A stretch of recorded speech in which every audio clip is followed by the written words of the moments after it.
Good evening. This is the Board of Education meeting being held on Tuesday, March 18th. We are calling the meeting to order at 5:30 p.m. Can we please call the roll? Mrs. Arvanites? Here. Mrs. Assif? Here. Mrs. Caforio? Here. Mr. Collins? I'm here. Dr. Henry? Here. Mrs. Hosler? Here. Mrs. Troutman? Here. We have 7 board members present and 0 absent. Can we have a motion to go into closed session?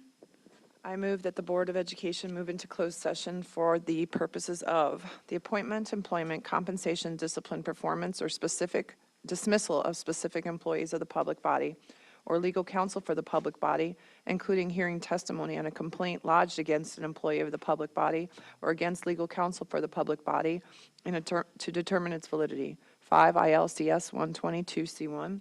Collective negotiating matters between the public body and its employees or their representatives, or deliberations concerning salary schedules for one or more classes of employees. 5 ILCS 122C2. Meetings between internal or external auditors and governmental audit committees, I'm having a rough time, finances and their equivalents when the discussion involves internal control weaknesses, identification of potential fraud risk areas, known or suspected frauds, and fraud interviews conducted in accordance with generally accepted auditing standards of the United States of America.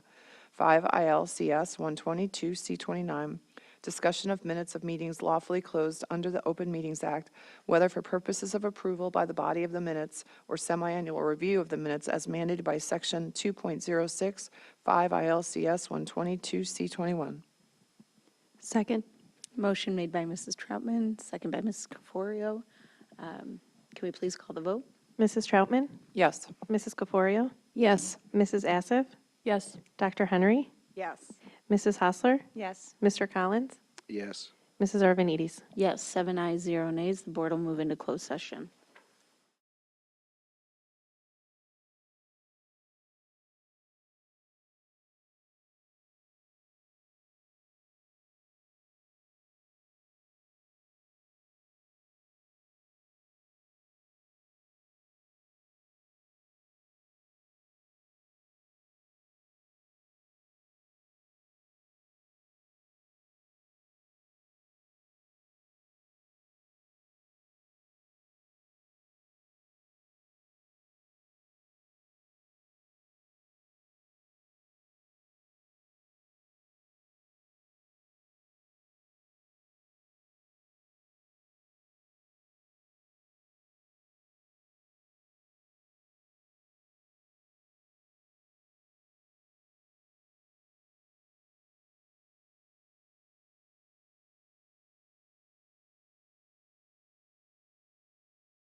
Welcome to the Board of Education meeting on Tuesday, March 18th, 2025. The board has been in closed session for items listed on the agenda since 5:30 p.m. We have 7 board members present and 0 absent tonight. At this time, I ask that we please stand for the Pledge of Allegiance.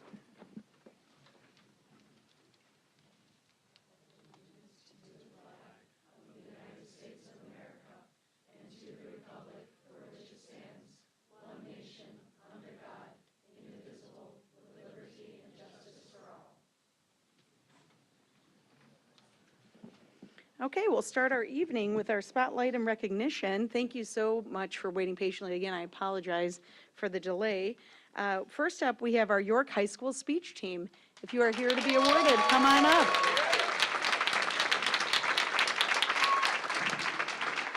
Good evening. If I could have our members of our speech team, coaches, and students come on up as well.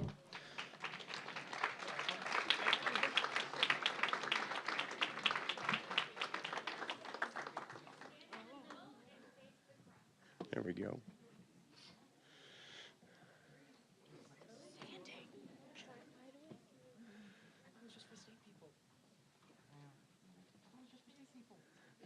It's all right. I'm Drew McGuire. I'm the Assistant Principal for Student Experience, and it is my absolute pleasure to present to the board our 4th place speech team from the state of Illinois this year.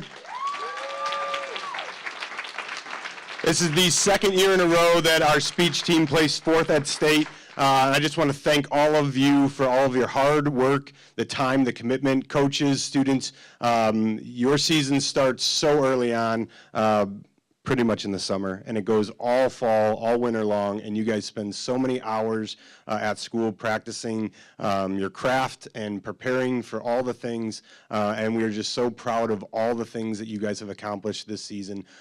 So congratulations, and we'll turn it over for the proclamation.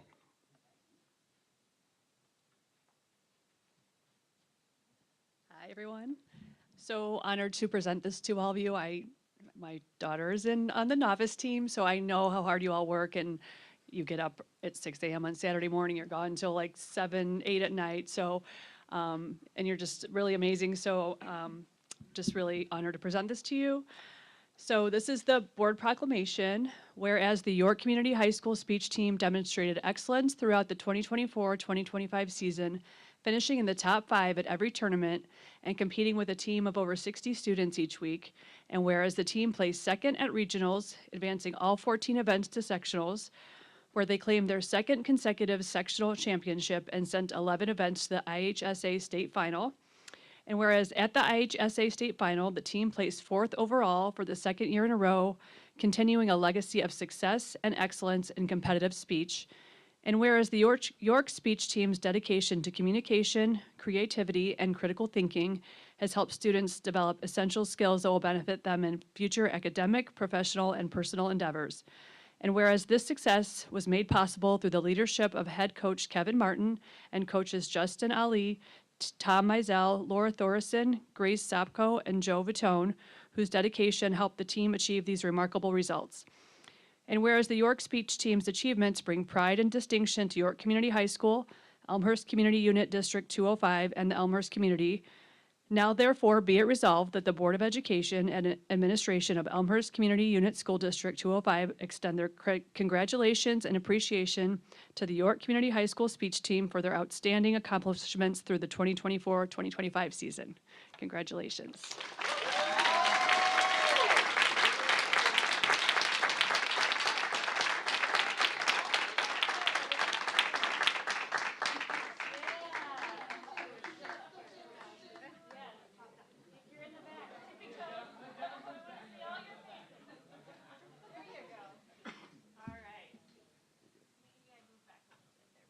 On 3. Ready? 1, 2, 3.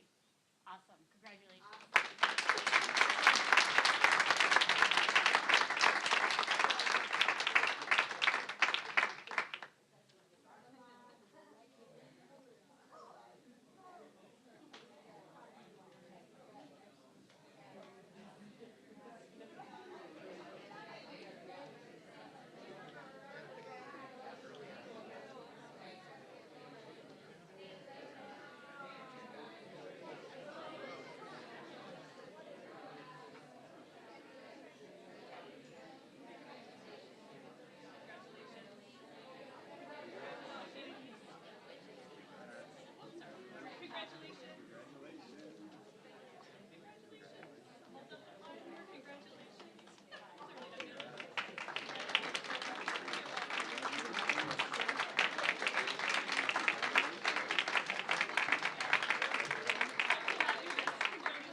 Way to go, and a special thank you to the parents who wake up before 6 a.m. to drive their children to rehearsals on Saturdays.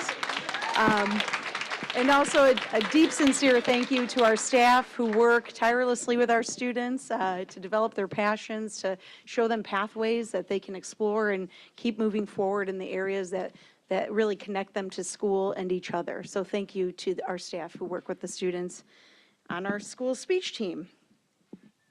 Next, we'll go to York High School Performance in the Round. All right.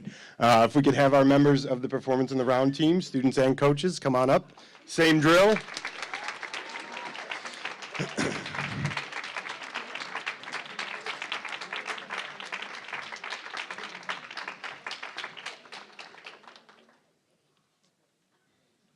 So again, it is my absolute honor to present to you the state champion Performance in the Round team for 2025 for the state of Illinois. So congratulations. This is the second state title in 3 years for the Performance in the Round team for York. And again, the amount of hours and time you guys put in and competed. They performed a beautiful rendition of the Lorax, an adaptation of the Lorax, and it was absolutely stunning. And a very last-second change really sealed the deal for the team at state. So well done, everybody. We are so proud of all of it and all the work that you put in. Coaches, thank you for all the time and effort that you spent with these young individuals, and you guys should be extremely proud of everything you've accomplished. So congratulations. It's my honor to turn over for your proclamation.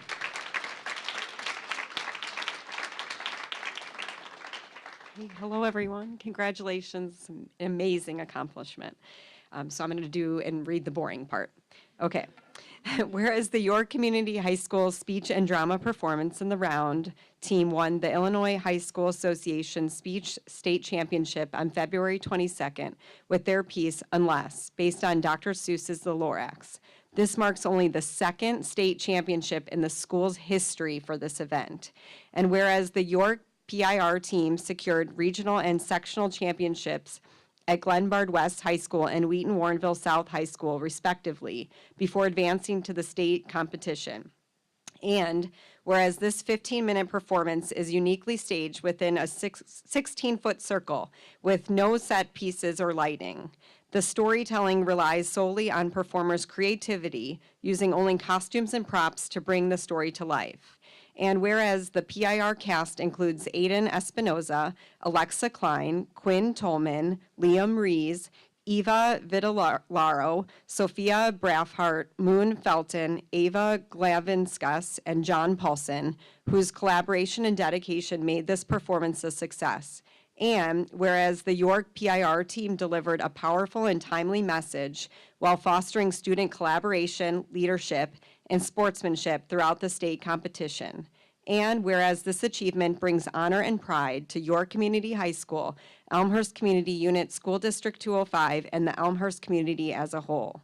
Now, therefore, be it resolved that the Board of Education and Administration of Elmhurst Community Unit School District 205 extend their deep appreciation and congratulations to the York Performance in the Round team, as well as their directors, Matthew Burke, Rebecca Marionetti, and head speech coach Kevin Martin for their outstanding achievement in this competition. Congratulations.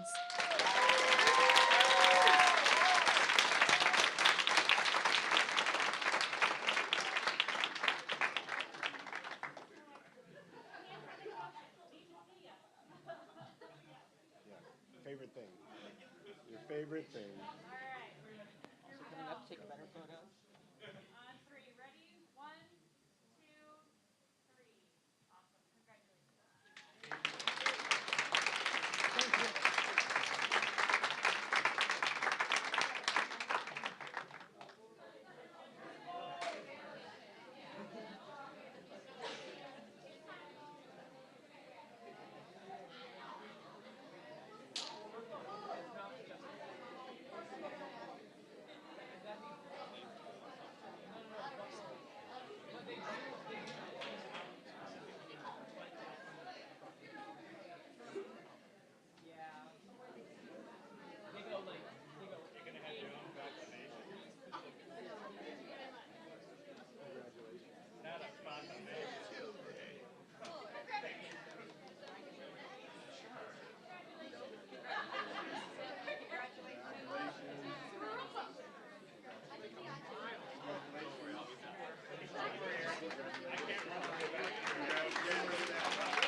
I won't repeat my thank yous to the parents and staff members of those children, but I saw a lot of repeats. So same thank you to the staff and parents supporting the students that were just honored. Next up, all-state music students, come on up. It's your turn.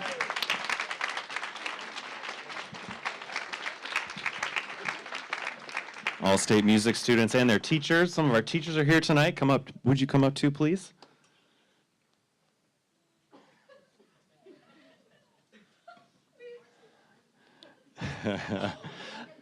All right.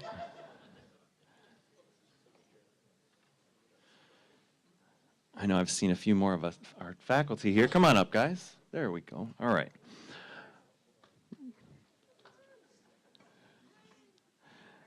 Well, good evening, everyone.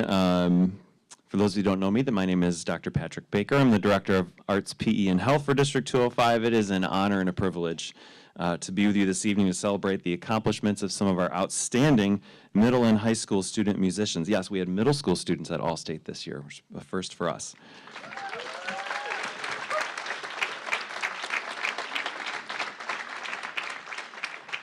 The Illinois Music Education Association sponsors festivals in 9 districts across Illinois, as well as a combined all-state festival. We belong to District 1, which is among the most competitive of the 9 districts. The students before you prepared, auditioned, and were selected from among thousands of their peers across the state of Illinois to be placed as a performer in one of these highly selective all-state ensembles, or to be honored for the excellence of their original compositions and performances. These are not small accomplishments. We commend each of the student musicians honored tonight for their tenacious work ethic and their commitment to artistry.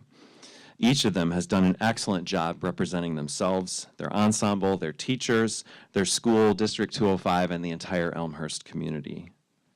On behalf of the York and District 205 Fine and Performing Arts departments and our fabulous teaching staff, some of whom are with us tonight, we extend our proudest congratulations to each and every one of these students. And finally, thanks to our board, to our district and building administration, to the families of our students, many of whom are here tonight, for your ongoing support of our award-winning music program. This would not be possible without your continued commitment to music education here in Elmhurst. Thank you all and have a wonderful evening, and I will turn it over to the proclamation.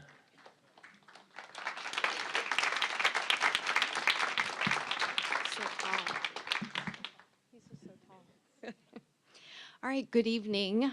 Before I read all the formal things, I just want to say congratulations. Having had students who were musicians and in speech, I know how much time it takes to practice and make a commitment when other people are maybe watching TV and you're practicing again and again. And, you know, to the parents and families that support that. There were some visitors in our high school one time who thought that York was a performing arts high school because they saw so much performance art. And it's such a testament to our students and our families and our community who support that. And I hope that you go on to continue to do great things with your music and your speech as you leave here. But tonight we want to celebrate you and congratulate you for your great accomplishments. So I'm going to read this, and there's a lot of names, and I'm going to read them because I think it's important, but just know that I might not get them all right, so I'm going to apologize in advance, okay? All right, so whereas the Illinois Music Educators Association, the ILMEA, provides a premier platform for recognizing outstanding young musicians across Illinois. And whereas each year, thousands of students audition for the ILMEA All-State Student Programs, earning the opportunity to perform in elite ensembles, including the All-State Band, Orchestra, Chorus, Honors Chorus, Junior Chorus, Jazz Band, Future Music Educators Seminar, and the ILMEA Composition Track. And whereas this prestigious program honors the most accomplished student musicians, celebrating their dedication to artistic excellence and fostering a lifelong passion for music. And whereas the following students from Elmhurst Community Unit School District 205 have been selected to participate in the ILMEA 2025 All-State Student Programs. In All-State Chorus, Eloise Hill, a soprano 2 for York. Winifred Wolf, alto 1. All-State Band, Robert D'Alessandro, trumpet. Adam Higgins, trumpet. Colin Mahoney, bass clarinet. Vasilias Malamas, trombone. Matthew Markwald, trumpet. Jane Scadam, double bass. ILMEA composition track. Pepe Rivera, rap hip-hop. Caden Gilly, rock band. Tessa Schultz, singer-songwriter. Devin Smingo, rock band. Honors chorus. Kate Bigain, soprano 1. Lucas Prine, tenor 1. Jazz band, Julian Dominguez, jazz tenor sax. Anthony Alago, jazz tenor sax. Junior chorus, Rafaelo Fernandez, baritone at Bryan. Those were all Yorks. This is Bryan. Adam Polani, soprano at Sandburg. All-State Orchestra, Noah Choi, violin at York. Samuel Deverman, French horn at York. Vivian Lowe, cello at York. Alexos Malamas, percussion York. And Alexander Swahili, B-flat clarinet at York. Whereas their remarkable achievement brings distinction and honor to York High School, Bryan Middle School, Sandburg Middle School, and Elmhurst District 205, and the community as a whole. Now therefore, be it resolved that the Board of Education and Administration of Elmhurst Community Unit School District 205 proudly commend these students, their families, and the entire District 205 music staff for their exceptional accomplishments and contributions to the arts. Congratulations.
Okay, thank you again to our music program, the students and parents, leaders and directors for the hard work and commitment, and what a wonderful opportunity for so many students to be awarded tonight. Next up, we have a Can you hear me? Too low? Now we're on? Okay. They missed my nice remarks. It's okay. Okay. This is better. Great. All right, moving on to D, Churchville Middle School Spotlight. Thank you so much. Good evening. I am Dr. Gina Rita, the very proud principal at Churchville Middle School. And tonight we're very excited to share our progress and our experiences during our first year of fully implementing illustrative math. As you know, we have adopted a comprehensive curriculum across various subjects, and there have been many changes this year within our 3 middle schools. Beginning at the north end of the road, we continue to develop and refine Amplify Science. Our dual language units of study at Churchville include Spanish Science and Spanish for Spanish speakers. We've adopted Amplify ELA this year for our English language arts. And finally, we reach math. These resources form the foundation of our guaranteed and viable middle school curriculum. Tonight, I'm excited to share our journey with illustrative math this year at Churchville. We've gathered feedback from students and staff on our implementation of illustrative math. Their insights have been invaluable in shaping our approach and identifying areas for continuous improvement. Let's hear directly from our charters. Okay, Rudy, help me.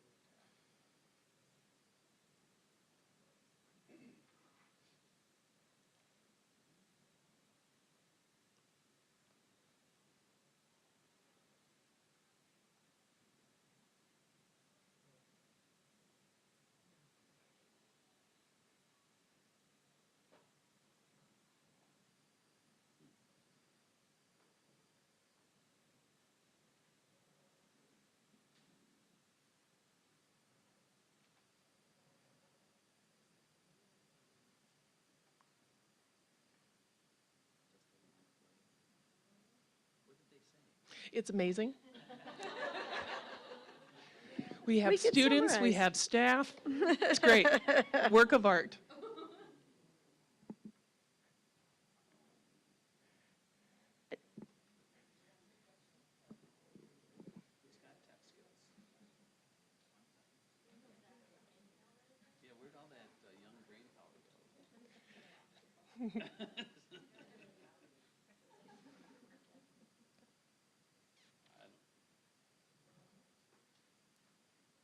This is when we need music. They all left.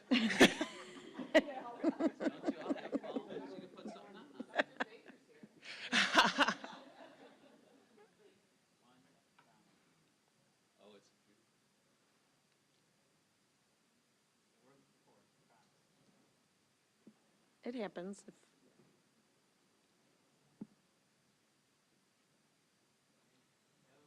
Hey. Perfect, thank you. Oh. There you go.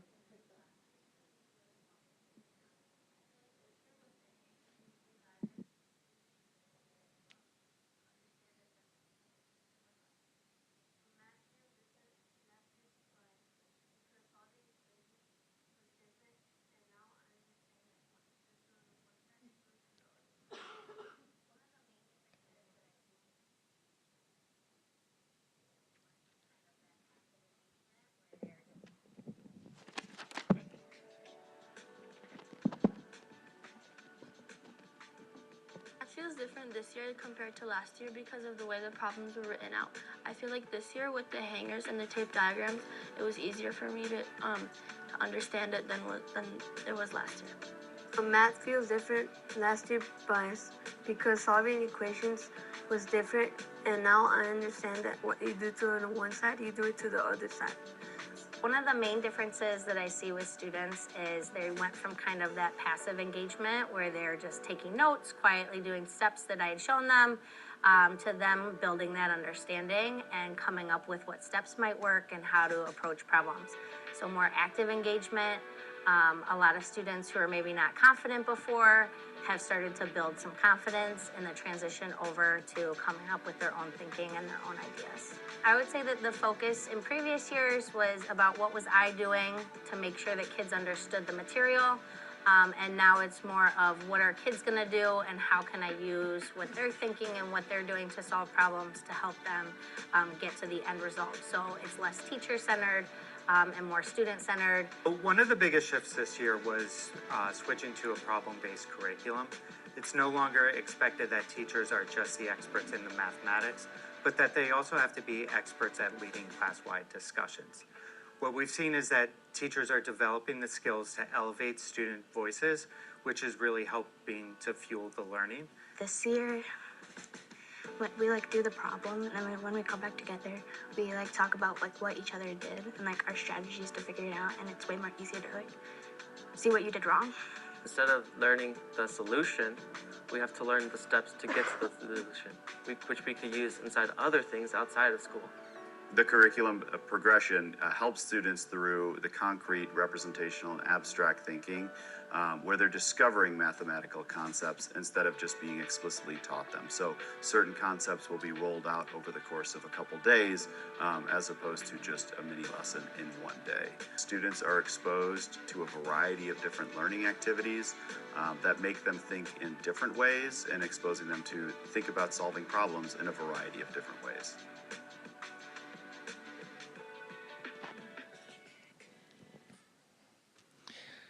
I hope you've enjoyed hearing from a few of our 6th and 7th graders and 2 of our math teachers, Mrs. Hyde and Mr. Canfield. Our implementation of illustrative math aligns with,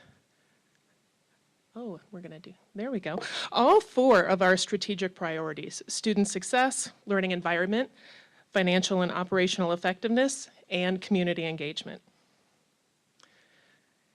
And finally, I would be remiss if I did not take this opportunity to express our heartfelt gratitude for the board's support during the referendum and all of the amazing renovations at Churchville, especially but not limited to our new auditorium. Since the ribbon cutting ceremony, we've hosted numerous successful events, including a standing room only Fiddle Fest. The fiddles were all standing along the side to just really wrap you in sound. And the world famous Emerson Talent Show, just to name a few. We're thrilled to invite everyone to our upcoming production of Mary Poppins this weekend on the main stage. Your continued support has made these enriching experiences possible for our students and the entire community. Thank you for all you do. Thank you. And thank you for your leadership and work that you've done at Churchville. It's an exciting time to be at D205, and we're glad you're a part of it. Thank you. Thank you. All right, we'll move on to item 5 of our agenda, which is the public comment section. The public comment section of the board meeting provides an opportunity for community members to share information and perspectives with the Board of Education. And while the board does not respond during public comments, we are listening and thoughtfully considering the messages being shared. Each of us have high expectations for our community and ask that public comments are respectful and do not mention any individuals by name. The way in which we publicly engage when sharing differing perspectives is an opportunity to model healthy and respectful discourse for our students and greater community, while creating an environment of collaboration and partnership. There will be up to 30 minutes allocated for public comments, with up to 3 minutes per public comment speaker concerning items on this agenda. The board secretary will give a reminder when you have 30 seconds left. Let's begin. Mrs. Belize Krasnicka.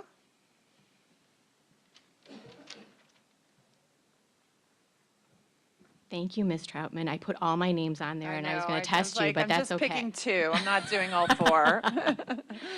Good evening. I want to start off with congratulating the York speech team once again. I don't think they're still here. What a stellar group of students. And their achievements should not be undermined or tainted, and unfortunately, recently they were. Which is why I felt compelled to make this public comment. Early voting started yesterday for the 3 open seats on this board, and one of the candidates, someone who ran before, went out of his way to attack some of these students online, calling their performance of Bar Mitzvah Boy anti-Semitic, misogynistic, anti-male, quite a feat to be both, vulgar, and included a performative sexual assault. This performance won them an award at the state competition, and that's why the full team was honored here tonight. But it doesn't stop here. Here are some highlights, or should I say lowlights, from recent days and weeks that make this candidate absolutely unfit to be on this board. He continues to call fellow residents, teachers, and administrators groomers and predators because they disagree with him about his characterization of the speech, of the student's performance, as well as his favorite target, the book American Street. Unfit. When he was made aware of remarks from his supporters calling people they disagree with tards, his response was find new material and that they were lovely people. So if you're keeping score, York speech team students are anti-Semitic and vulgar, but people who use a disgusting term denigrating the developmentally disabled, lovely people. Unfit. He called another critic emasculated and limp-wristed. But hey, at least that gay slur was used against an adult. He continually goes after the Elmhurst Pride Collective and families with LGBTQ+ students, especially trans kids. I don't know how many LGBTQ+ students there are in our community, but here's what I do know. 86% of trans youth report suicidal ideation, and 56% of trans youth have attempted suicide. So to quote the governor of Utah, who said recently, "Rarely has so much fear and anger been directed at so few." Unfit. Last but certainly not least, and I only have 3 minutes, he has no respect for current members of the board or Dr. Campbell. He refers to Dr. Campbell by first name in social media, and I'm gonna go out on a limb here and I'm gonna guess that they're not close friends. He posted a picture of medical doctors in lab coats and stethoscopes, basically saying she doesn't deserve her title, and remarking that he bets a 3-year-old could understand her doctoral dissertation. 30 seconds. This is not behavior we would tolerate from students in D205, and this candidate wants to set policy for our kids, educate, engage, empower. I don't understand how. This candidate uses the word accountability a lot. So here's my plea to the good people of Elmhurst, the voters. Let's make this candidate accountable for his words and his actions that are causing harm to our community. We need a school board member who is collaborative, curious, and kind to Thank make you. our district better, not someone who is belligerent, 3 incurious, minutes. and cruel. Thank you. The next speaker, excuse me, sir. The next speaker, Ms. Vitellaro. I'm sorry, brutal. Brutal, that was brutal. Can hard you to say say. it correctly for me? It's Vitellaro. Oh. But that's not how the Italians There's really a T in there. How am I supposed say it. to- It's That's an American unfair. pronunciation. Hi, I'm Erin Vitellaro, and I have daughters currently attending York and Sandburg, and I'm here tonight to express my deep gratitude for your continued support of York's award-winning Fine Arts program and speech program that we saw tonight. My junior was part of the state-winning Performance in the Round cast, and I had the privilege of traveling to Peoria to witness the incredible talent and poise of York's speech team. It was a powerful reminder that these students are not just performers, but they are future leaders of our community and our country. Beyond this, my daughter has immersed herself in nearly every fine arts opportunity at York, including drama club, performing in 7 York theater productions, dance, choir, madrigals, the Summer Theater Conservatory, master classes with Broadway professionals, university faculty, and more. But these are not just fun activities for her. They are vital preparation for her chosen collegiate and career path in musical theater and acting. Pursuing a BFA in musical theater is one of the most competitive college admissions processes out there. In addition to natural talent, it requires years of specialized training, hours and hours of training, extensive audition portfolios, and expert coaching. Opportunities that York has certainly helped provide our family. Without these programs, students like my daughter, who's sitting here tonight, would be at a severe disadvantage when she applies to top performing arts schools. I also want to recognize the incredible educators that were here tonight, like Becky Marionetti and Matt Burke, who go above and beyond to guide our students and parents every step of the way, especially for those like me that have a business degree and a business career that are utterly unfamiliar with the college audition process for performing arts. Not all students follow the traditional academic path, and York's commitment to the arts ensures that every child, regardless of their passion, is set up for success. The reality is, for my family, an extra hour of math or science a week is not going to help my daughter get into her dream college next year. But dance, music theory, vocal training, and the performance experience she is getting at York will. So tonight, I want to make 3 key points. 30 seconds. First of all, thank you to the board and administration for your unwavering support of the fine arts and the dedicated teachers who make this happen. Second, fine arts are not optional, they are essential. While the very same few very vocal critics of our district label these as distractions, there are many more parents that feel the way that I do. And third, please come see Pippin in May. It's going to be amazing. Thank you. Mr. Krasnicka.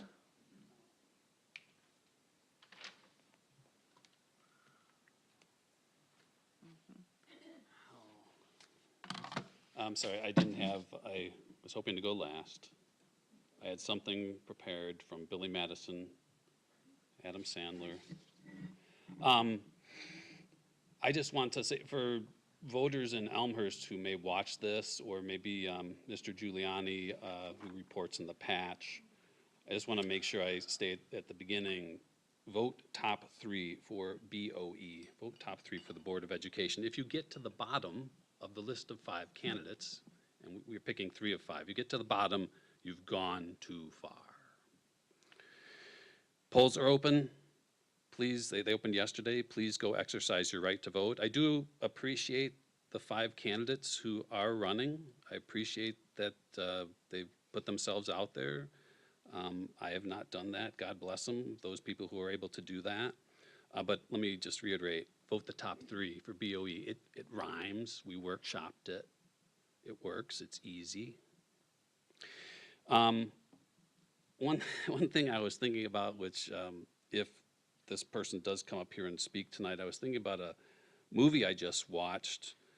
It's actually Nosferatu from 1922. We don't do film studies in here, but at York, I'm guessing they do some of that.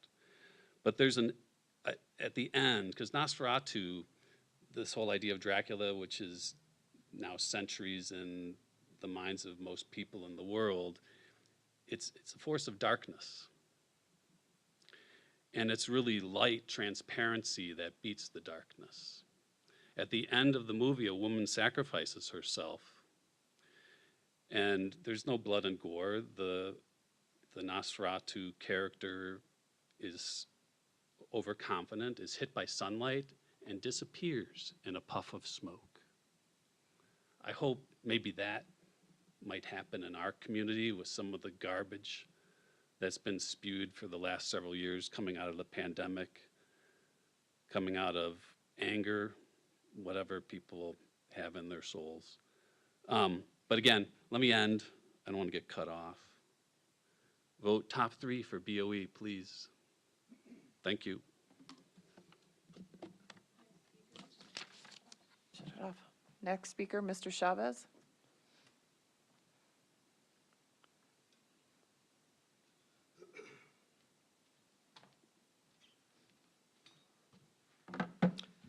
Hi, good afternoon or good evening.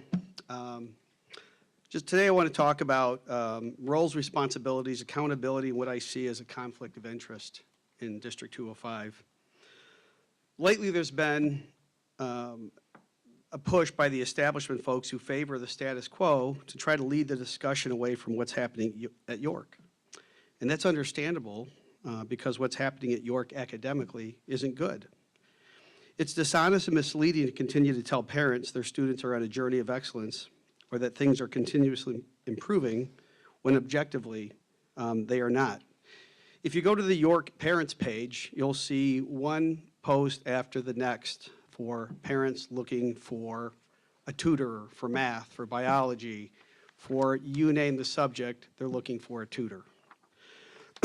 So that's not what we want to see in Elmhurst. We want to see students thriving. The way I understand roles and responsibilities is that we have a superintendent who's ultimately responsible for the outcomes at York.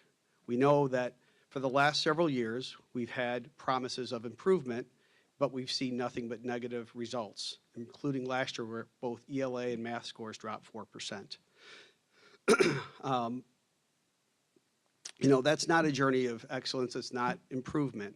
And, you know, a lot of people talk about, well, you know, not everybody goes to college. But again, the statistics show that 88% of kids that leave York High School are going on to post-secondary education. Many of them are not getting into the schools and colleges they want to get into, which brings up another point. So Keisha's role is to, Superintendent Campbell's role is to make sure that the most kids get out of the district and perform well academically. The role of the Board of Education and the head of the Board of Education is to ensure that Superintendent Campbell is meeting objectives. And one of those is to make sure kids are prepared for college. What I learned is that, you know, the head of the school board is running a for-profit business to help struggling students to get into college, write their essays, give them guidance. And it's a consultancy business for students who are struggling. And so you ask the question, costs go up. We're up to $19,000 per student. It's $26,000 if you add the capital projects. We have a resource center in the school. We have teachers in the school.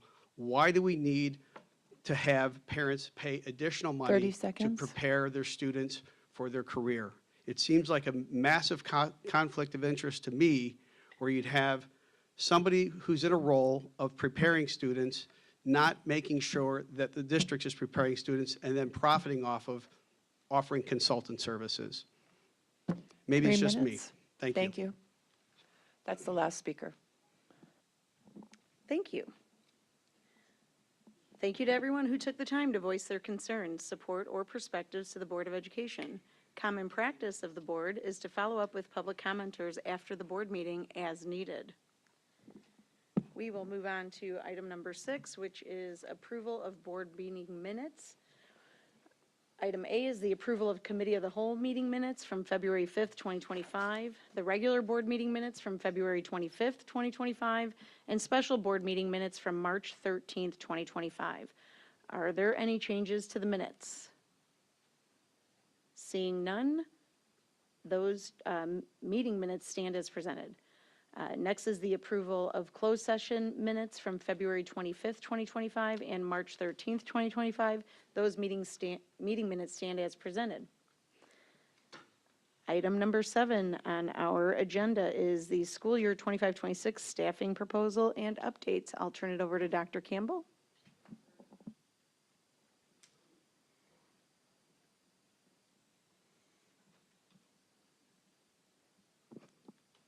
So sorry, you really did, and I was still processing.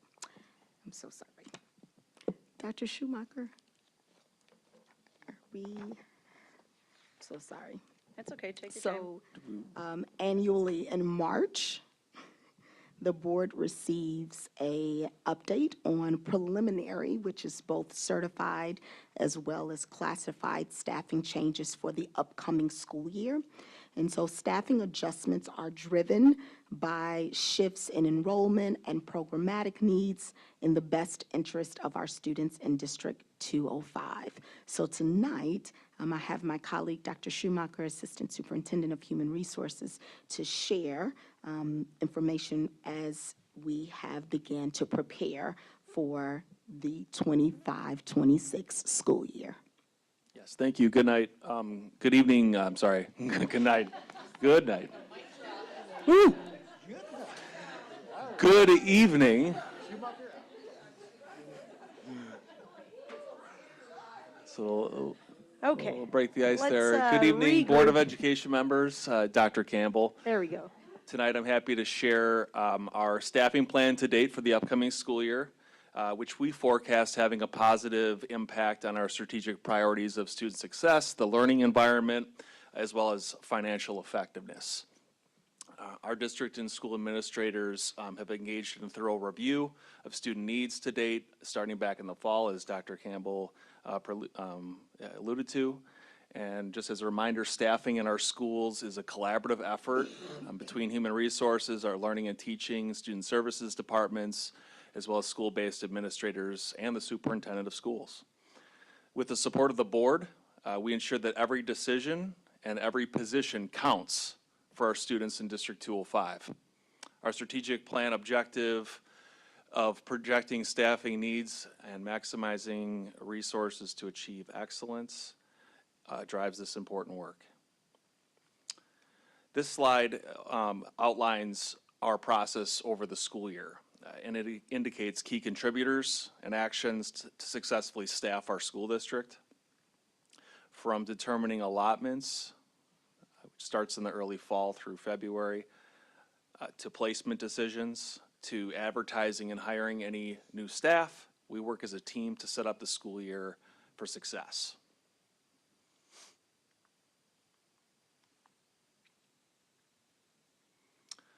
This next slide shows retirement counts for certified staff specifically. You can see that we have 13 retirements at the end of this school year, with higher counts in subsequent school years. Known retirements from a staffing perspective assist with our future planning. We consistently examine positions each year in alignment with student need, and we can also forecast out beyond that.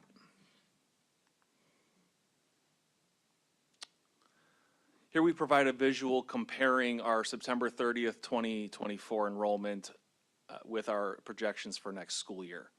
You can see that across 14 school sites, 14 grade levels, and transition programming beyond the high school experience, we anticipate a total of 53 more students.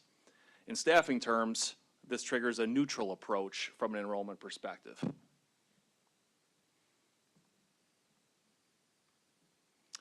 So in addition to enrollment, we must factor programmatic needs for students and prioritize as a district. To highlight a few areas, dual language programming continues to roll up at the middle school level, while increased bilingual programming and services are planned at Edison, Sandburg, and Bryan.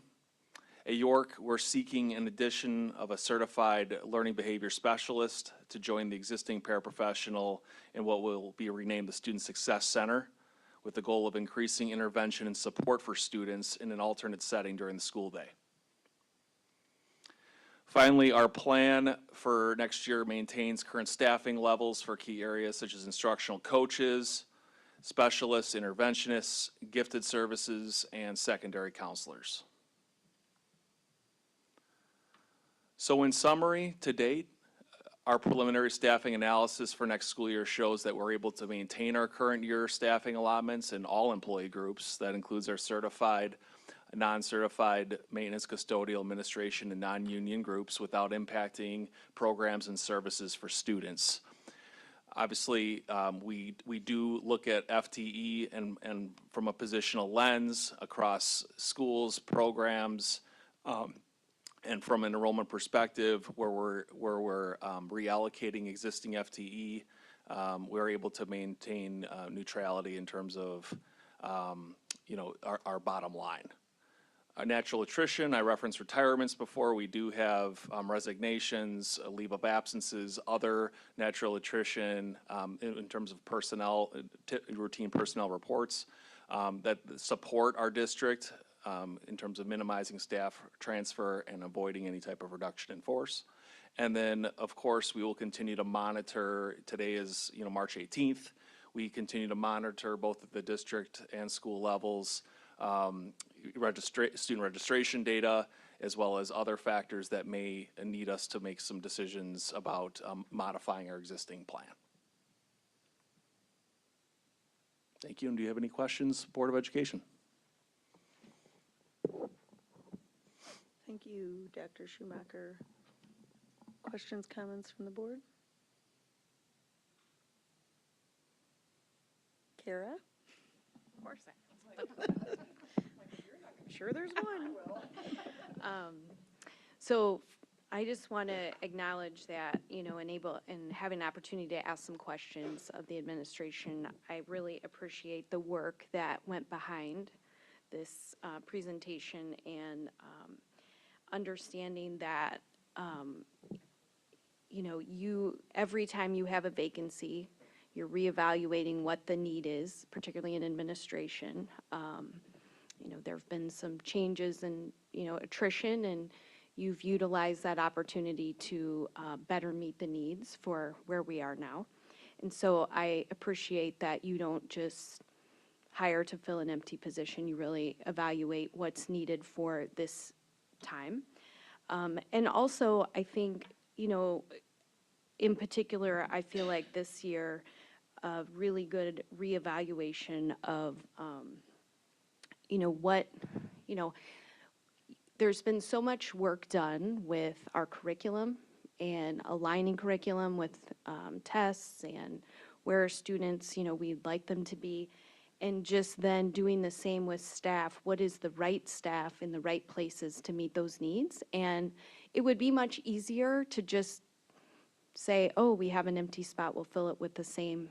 And so I really appreciate and want to highlight that you're doing the work to evaluate what is really needed for our students. And when we have an opportunity, someone leaves or retires, to kind of reevaluate how we're addressing the needs of our students.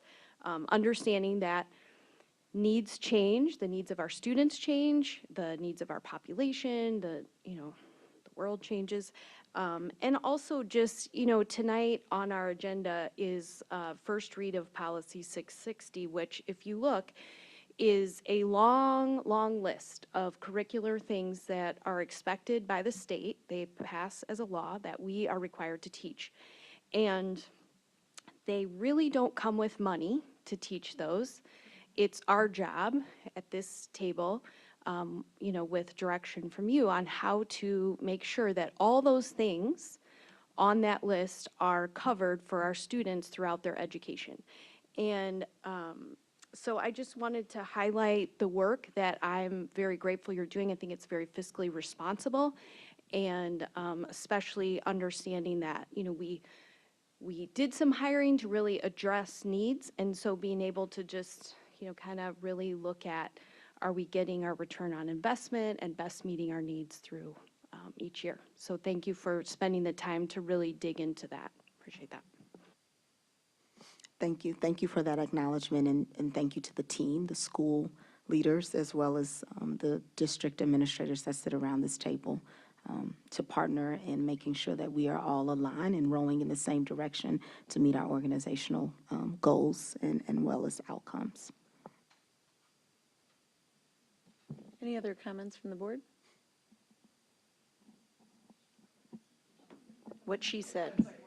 Yes, Kara summed it up very nicely for many of us. Thank you. Okay, we will move on to item number 8, which is our consent agenda.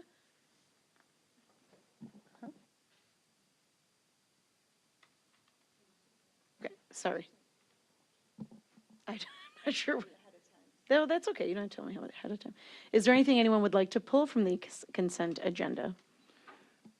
I'd like to pull item D. Oh, I was just going to do that. Sounds like Courtney and Beth agree to pull item D. Anything else? Can we have a motion for the consent agenda not including item D?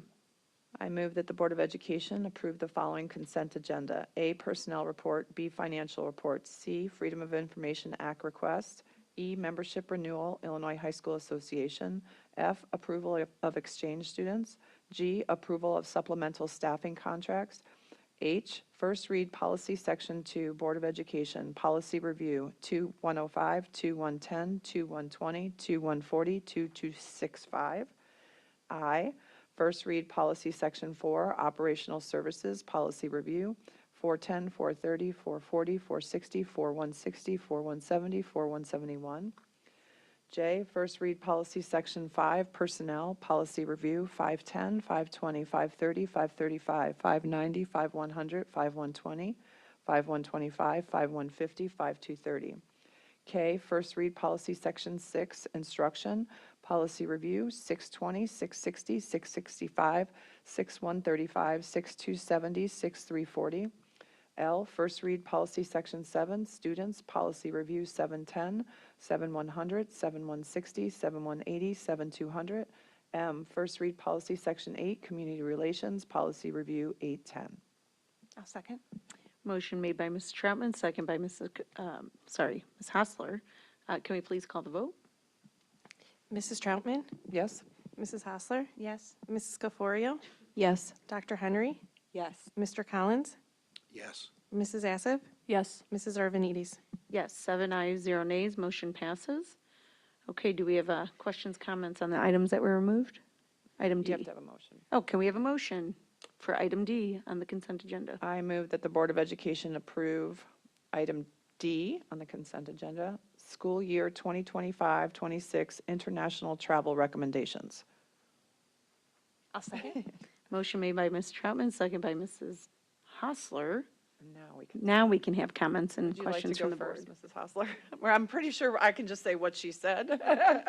So, I just wanted to take a minute we talked tonight about the abundance of opportunities available to our students here in District 205, and I just wanted to call attention to this item, the opportunity for students to travel abroad at York High School. And I wanted to say thank you to all of the staff that take the time to do the planning and the preparation, because I know it's a ton to take our kids on these trips and make sure that they have a great experience, keep them safe, and stay on a timeline. So I think these are great things for students to experience here in high school with their peers, and I truly believe it encourages them to take, to take advantage of those opportunities later on in life when they have them, whether it's in college or with a job or other things, and it just leads to more experiences that are so helpful in their life journey. So just want to say thank you for allowing our students to experience those things.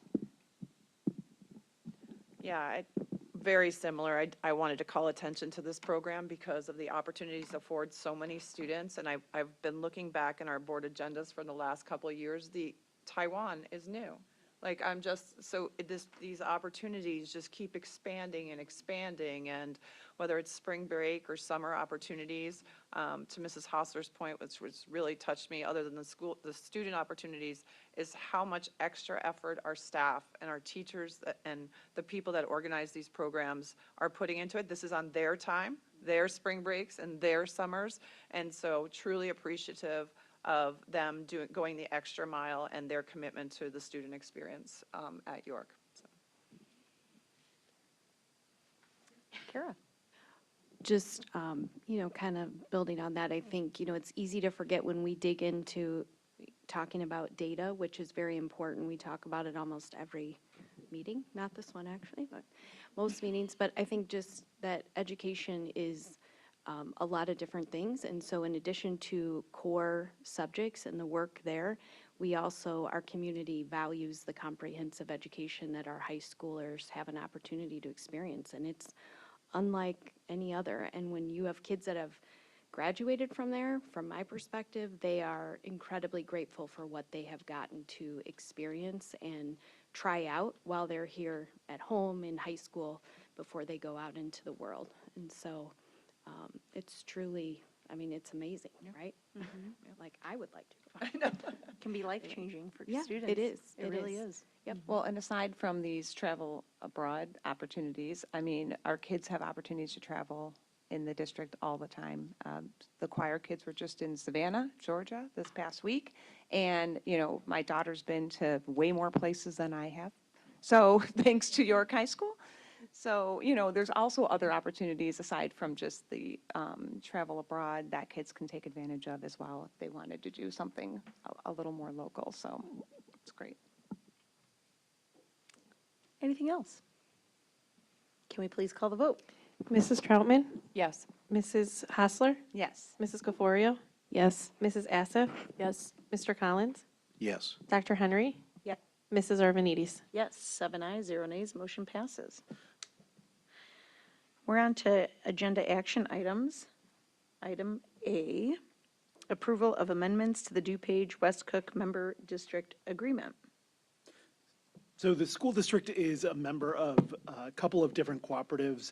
The School Association for Special Education in DuPage is the main group that provides some supplemental special education services. And so we, in the past, have had board members serve as a part of that board. Now it has come to the superintendent who serves on that board. There's an additional cooperative, the DuPage West Cook Cooperative, that the school district is also a part of, which is made up of all of the member districts for SACID and then LADSI, which is another special education cooperative. The recommendation from that board itself, the DuPage West Cook Board, is that they are going to shift their functioning. It used to be a very active board meeting once a month, similar to a cooperative board. For the purpose of oversight, they had their own staff, they had some other things, and that's no longer the case. Those services have gone to the special education cooperatives, SACID and LADSI, and so the recommendation, and all of this is outlined in a red line agreement, is to eliminate the DuPage West Cook Board as it's currently functioning and to have it act as a DePage West Cook Oversight Committee instead. And so that action was approved at their February 13th board meeting. The next step is that all 92 member districts in the area need to approve that. And so we are one of those 92 districts that needs to take action at our board meeting. And so we would ask for an I vote in favor of approving those proposed changes to their bylaws. Okay, can we have a motion? I move that the Board of Education approve the proposed changes to the DuPage West Cook bylaws as presented. I'll second. Motion made by Mrs. Hostler, second by yours truly, Arvanites. Are there any comments from the board? Courtney? Dr. Rubenstein, just to confirm, this doesn't change any of the resources provided to families in our community that receive, these type of assistance. So nothing's changing other than like a structural thing. Nothing is changing for any of our families. This is purely a structural change. Any other comments, questions? Can we please call the vote? Mrs. Hostler? Yes. Mrs. Arvanites? Yes. Mrs. Troutman? Yes. Mrs. Assaf? Yes. Mrs. Caforio? Yes. Mr. Collins? Yes. Dr. Henry? Yes. 7 ayes, 0 nays, motion passes. Next, we'll go to school year 2025-26 facility use fees. Dr. Campbell? Approximately 10 years ago, the Finance and Operations Committee made some significant changes to our facility rental usage agreement to create a rental policy that is really cost neutral to District 205. At our previous Finance and Ops Committee meeting, there was extensive conversation that was shared to say that each year when we look at our facility usage agreement, we really continue to try to strive to provide our facilities usage and availability to our community, but to also make sure that we keep cost neutral. This particular school year, we looked at an increase for this next year, 25-26, to be in line with our consumer price index, CPI, of a 3.4% increase. Additionally to that, there was language that we also included related to the specific utilization of our AV spaces. This board and the community has made some significant upgrades into our auditorium spaces, for example, at York High School, and as was highlighted by Dr. Reeder tonight at Churchville. So really making sure that there is a level of expertise in utilizing that. So we included language in there as well. During our meeting, there was some conversation around asking the administration to do an even deeper dive into looking at facility costs and do some comparison of some other spaces in other districts. And so we look to do that this upcoming school year and to present that information and that data to our Finance and Operations Committee meeting for next year in case there are opportunities for us to ensure that the cost remain in line with the industry standard at this time. Can we have a motion? I move that the Board of Education approve the facility rental usage fees for 2025-2026 school year as outlined in the facility rental usage agreement. I'll second. Motion made by Dr. Henry, second by Mrs. Hostler. Are there any comments from the board? I just wanted to kind of bring awareness to the fact that Dr. Campbell mentioned the extensive discussion we had about this, like in much more detail at the Finance and Operations meeting that was on March 6th. And although for quite some time we were not recording our committee meetings, we have once again started to record the meetings. And although they're not live, they are posted on the District 205 YouTube page. And I just confirmed, because I didn't want to say it, the Finance and Operations meeting is up there. So if anyone in the community does want to hear that really deep conversation about these things, please refer to that meeting that's on the YouTube page. Thanks for the reminder. Any other comments? Okay, can we please call the vote? Dr. Henry, Yes. Mrs. Hassler, Yes. Mrs. Caforio, Yes. Mr. Collins, Yes. Mrs. Assif, Yes. Mrs. Troutman, Yes. Mrs. Arvanites. Yes, 7 ayes, 0 nays, motion passes. Next is school year 25-26 student fees. Dr. Campbell? The proposal that was brought before that committee, as well as tonight, is for fees for the 25-26 school year. We have broken those out from EC8 as well as York High School. We are really proud to say that many of the fees will remain the same, except we are putting forth a recommendation to make an increase in the technology fee for our K-5 students in the amount of $10 per student. For our 6 to 8 student, that increase is $15 per student, as well as for our York High School student fee, that increase of technology fee that will be added is also $15. In addition to that, for the elementary EC8, we want to just call out that athletic fees in 6th through 8th grade are about 25% of the net cost per participant. There are no changes. We are proposing no changes to any of the athletic fees this year. Madison tuition will continue to be $2,500 per year, and all-day kindergarten tuition will continue to be $2,700. I'm so sorry. $2,700. Get on that special on tonight. $2,700 per year. The optional paid access to transportation fee for grades 6 to 8 remains the same of that $290. Flipping over to the high school side, as I mentioned, the increase for student fees will just be that $15 for our 9th through 12th. Speaking again to the in-depth conversation, we have shown significant increase in our technology infrastructure over the last several years, and we have remained consistent and flat in this. And so this is a really, looking at that and looking at the investments that we've made, we are really, really confident that this again takes into account the quality of experience that we're providing our students through the usage of technology. In addition to that, the district goal for student athletic tier fee structure is approximately 20% of the overall per pupil expenditures for individual sports.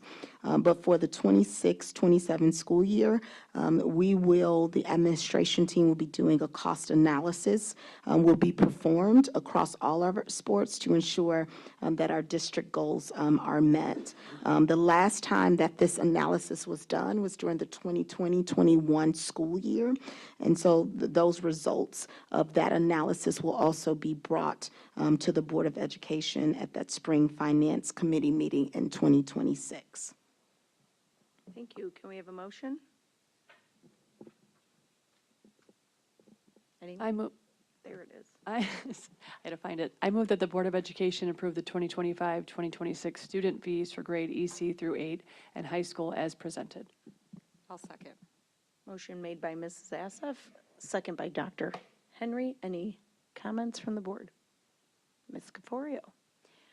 I just wanted to highlight one more, and if you said it and I missed it, sorry, but just kind of part of our discussion at the Finance and Operations Committee was, as you kind of look at fees, you talked about going back and reevaluating facility use fees. Also, just in light of, we've made a lot of curricular changes and there's different consumables, and maybe looking at, just kind of evaluating that to ensure that, we're aligning our costs and fees. Thanks. Anything else? Can we please call the vote? Mrs. Assif, Yes. Dr. Henry, Yes. Mr. Collins, Yes. Mrs. Troutman, Yes. Mrs. Caforio, Yes. Mrs. Hostler, Yes. Mrs. Urbanidis. Yes, 7 ayes, 0 nays, motion passes. Item D is the resolution authorizing notice of dismissal to non-tenured teachers other than final year probationary teachers. Yes, this is a personnel item. This resolution authorizes notice of dismissal for non-tenured teachers not in their final year before tenure. The administration recommends the board approve this resolution. Can we have a motion?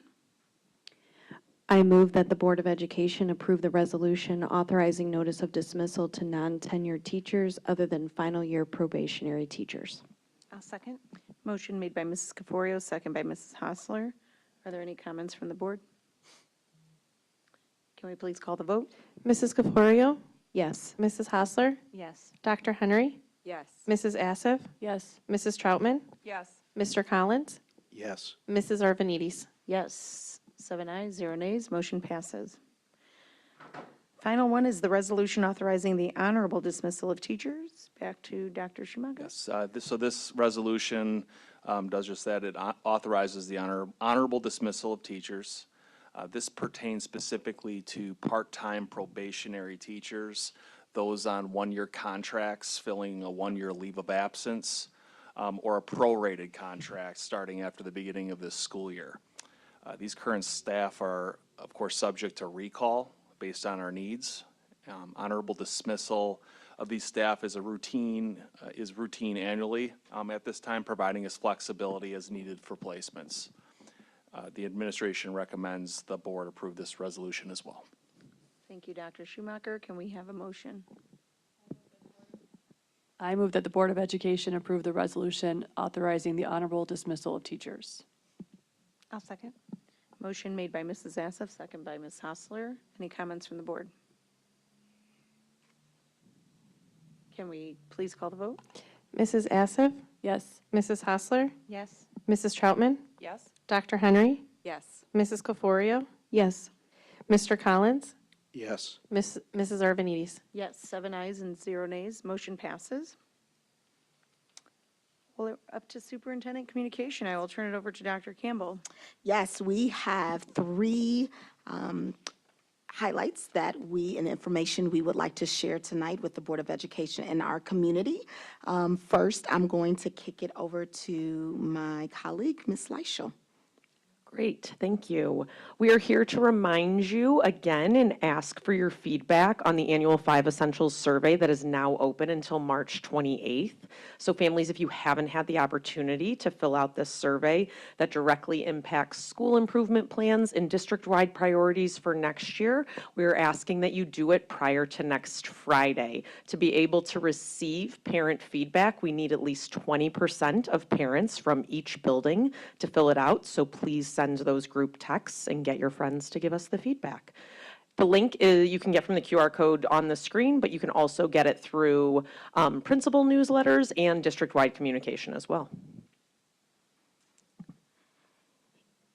I want to thank our PTA, our Parent-Teacher Council has really partnered with us in helping spread the word and sending out as well. So you have received personal messages from me as well as our building principals, and want to just thank our various councils and our various parent organizations that have come alongside us to help get the word out. Again, we're looking for that 20% for each of the school buildings in order to use that information on our continuous journey of excellence. Next, I would like Ms. Leishel is going to share a brief update. I did. I just realized that. Yep, I sure did. And that's like, you ready? Ms. Lyons is going to share a brief update with us regarding our instructional materials. Okay, thanks, Dr. Campbell. On February Sorry. 25th, during the presentation to the Board of Education entitled Monitoring Progress and Taking Action, the D205 Learning and Teaching Department recommended instructional materials for use in the upcoming school year. These recommendations were based on data collected throughout this school year, aligned to student needs and supported by research. The instructional materials recommendations include iCivics for use in social studies in grades 7 and 8, and Odell Education Literacy Program for use in grade 8 REACH English Language Arts classrooms. As per board policy, the process for the display of instructional materials includes an initial presentation to the board, which happened in February, public display of instructional materials for a period of 30 days and accessible by visiting our website. And those materials are on display and have been since February 28th, and they will be available until April 17th.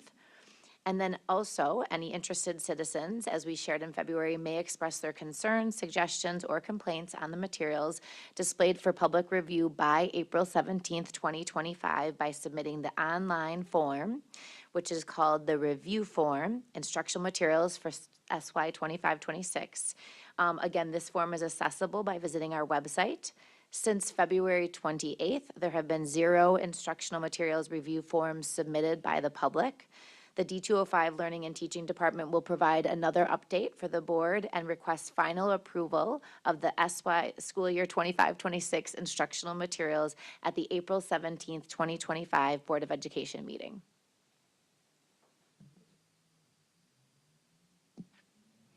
The review form closes on April 17th, and we will provide an update on April 22nd. So I just want, just to clarify for the community, because at least in the 6 years, we've been here, 6 years. There's no actual physical materials on hand, right? Like when you say on display, there's not physical books anymore on display, right? In the past, we've had Right, some, but I'm saying for this now. year, Right. absolutely, they're all accessible online. There are no physical displays physically at the board of, or at the district office. Right. But everything is accessible online. Right, I just wanted to clarify. in Yes, case- that's what virtual display.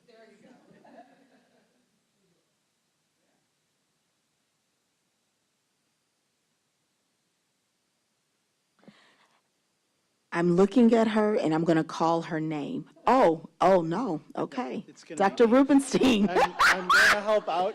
I'm going to help out. Yep, I am so exactly. sorry, Board of Education. 1 for 3.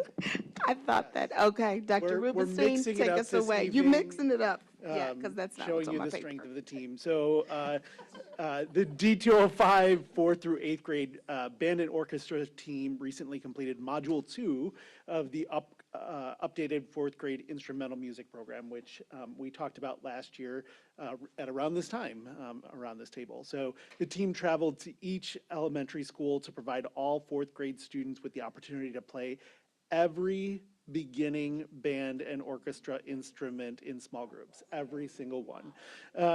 With direct support from our music teachers, students were actively engaged with learning about the various instruments and ended the session by selecting which instruments they would most like to play if they choose to join the program in 5th grade.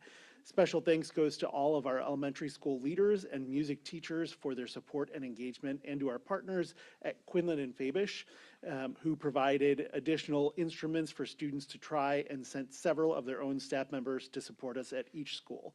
And so you can see what that looks like on the screen with several pictures. And this was really a highlight for many of our students who are very excited about this possibility, and thanks to the team for giving them a more in-depth look at what this looks like. Yeah, I mean, just want to say thank you for this. I have a 4th grader. I'm looking at Dr. Henry, and she has 2 as well. And she was very excited and talked about this for days, and also was very excited to try every instrument. And the one she settled on is trumpet. So not sure how I feel about that, but but anyways, Small case. it's a cool opportunity for them to try it and see what they're interested in, and possibly go into band or orchestra. So thank you for that.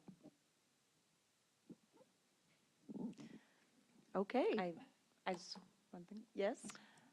I just love that they have the opportunity to do this rather than, I mean, in the past, that there was a little bit of a time constraint, and students didn't have as much time to try every single instrument. So they would maybe pick hastily, and if that didn't end up being the instrument for them, they might not have continued on with the music program. So I just love that they have a little more time and explanation and getting to try out the instruments. I think it's a really great program. So thank you to everybody who helps with that. And thank you, Mrs. Hassler. One quick note, thank you to Dr. Baker. We did change the way that the instrument exploration was. This is the first year that we've done it at each school in these small groups. So really excited to hear the narratives that your kids had an enjoyable time. I actually also tried every instrument. I would have chosen the violin if I were in 4th grade. So thank you. Thank you. Ms. Thanks for the update. Always nice to see how program shifts help students in the long run, and looking forward to the trends of, how many students go into the program but also stay within the program over time. So thank you for that update. Is that closing out superintendent communication? No, we have communication highlights. Ms. Daniels. I'll selfishly say best for last.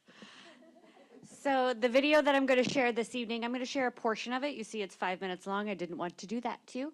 So we're going to show you the first 2 minutes of it. It is available on our YouTube channel under the playlist of Community Connections. This is a video accompanying one of the stories in the latest Community Connections that should be hitting mailboxes very soon.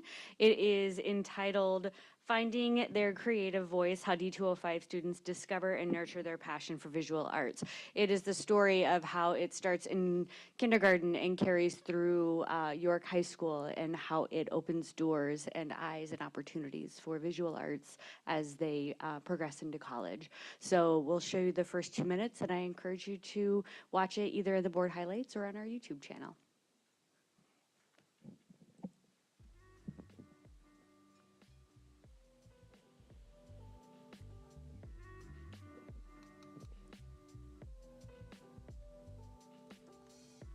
District 205 has a robust visual art program for all students in grades K through 12.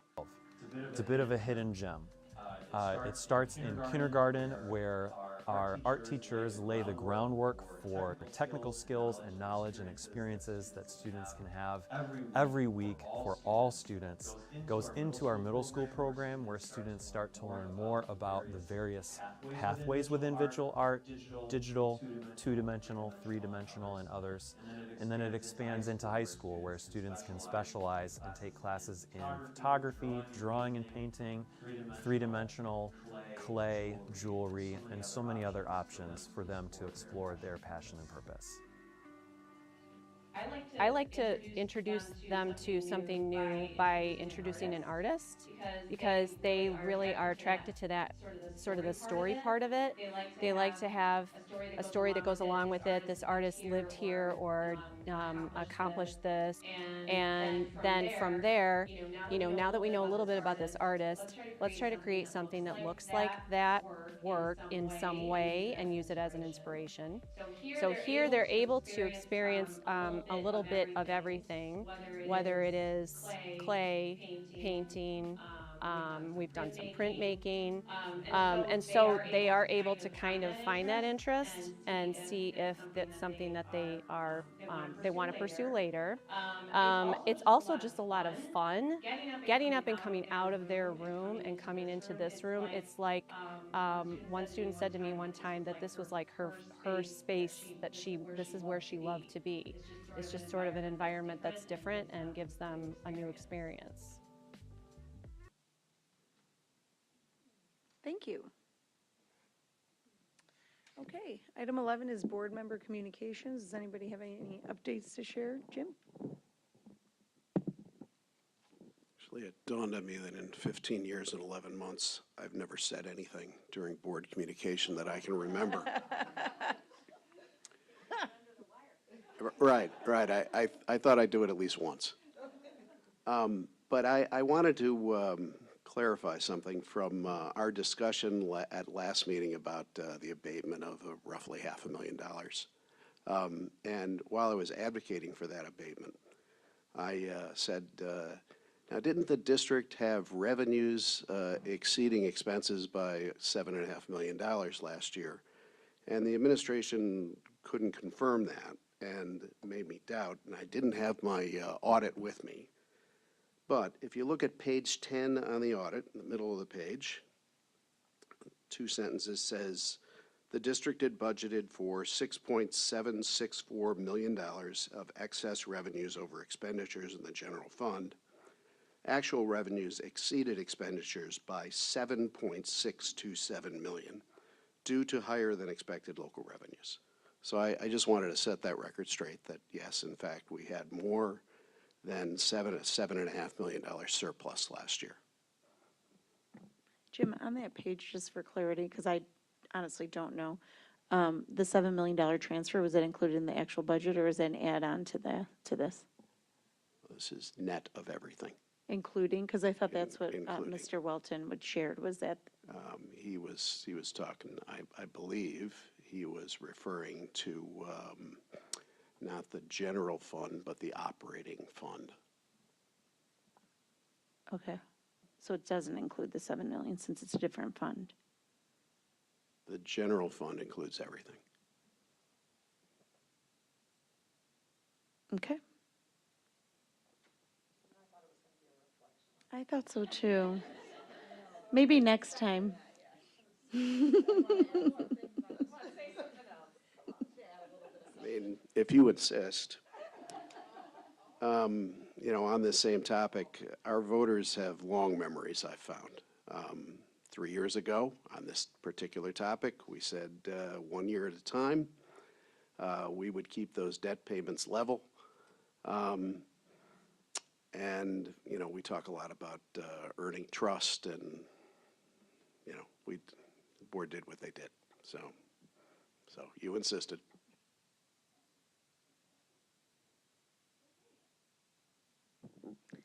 Anything else from board members for communication?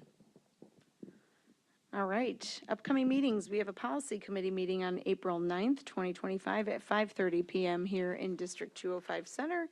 And we also have, a regular Board of Education meeting on April 22nd, 2025 here at 7 PM at District 205 Center. And with that, we will call this meeting adjourned at 8:49.